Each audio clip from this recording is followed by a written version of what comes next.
the cool thing about editing is that you can just hop in and where you're wrong or just went off the rails a little bit. This is such a high level intellectual topic that needs to be deciphered by some of the brightest minds, because take this in.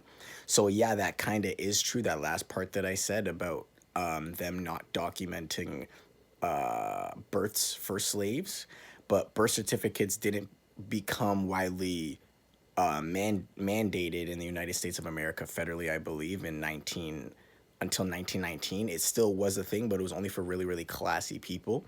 So the church actually held the records for many people that were born through what's called baptismal records. So they would record people's baptisms. And Baptist churches and a lot of churches, a lot of other, or not Baptist churches yet, but the church in general actually started to separate over this aspect of giving everybody the opportunity to be recorded in history. So there was a lot of churches that broke apart that actually would baptize all people of color and anybody who wanted to join the faith, essentially.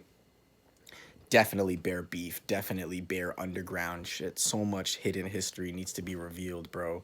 But I looked into the parish. I'm still just about to look right now to see if it is a Baptist church, Rapids Parish.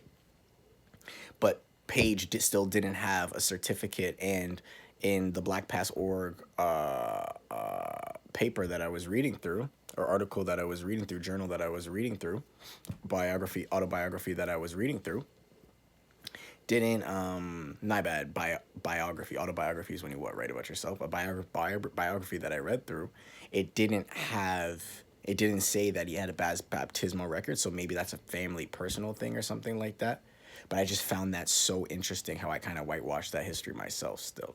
So there were Baptist churches actually around that time in the 1870s and 80s that were, especially black churches as well, that were breaking apart in Jim Crow at that time. That shit was like the formation of the heart of the black church to actually provide baptismal records for anybody who came into the faith on their land, or my bad, in their church, not their land. I'm cooked.